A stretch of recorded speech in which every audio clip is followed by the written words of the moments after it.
I've been a divorce attorney for 11 years, and in that time, I've read a lot of parenting judgments, some of them good, a lot of them bad. And recently, I did a divorce coaching session with a client.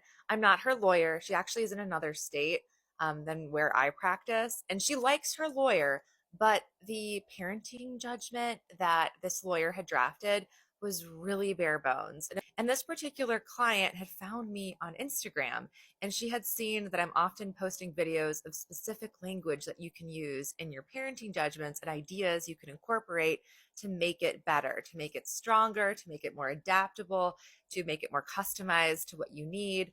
Things like special occasion language or how to handle the passports, things that make it less likely that you're going to have to go to court again in the future. So she contacted me and we set up this coaching session. We reviewed her specific parenting judgment and took a really close look at the language. Because in all of those parenting judgments that I've reviewed in my career, I'm always looking for like new, interesting language that I can use in my cases, and I save it and I incorporate it into my model. So, with this client, we talked through what her goals were with this parenting judgment and went through all kinds of different options, many of which she didn't even know existed about things that she could include in the parenting judgment. We're hitting the basics, the regular schedule, the holiday schedule, summer schedule, but then we're getting a little deeper.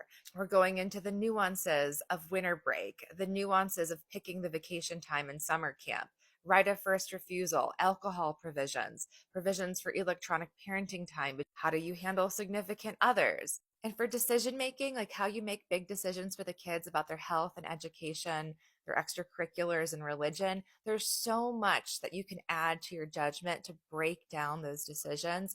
There's a lot of value in having the rules carefully spelled out so there's no ambiguity for down the road. We also spend some time strategizing about how she should approach negotiating this with her spouse, given his particular personality and the context and history of their relationship, so that she was well prepared to take this information, take these options, and actually use them in a way that wasn't going to lead to more fighting or a longer time in court. All of this made me wonder, what are your parenting judgments looking like? If you're in a state other than Illinois, is it typical to have a pretty bare bones judgment like this one, or usually have ones that are more detailed?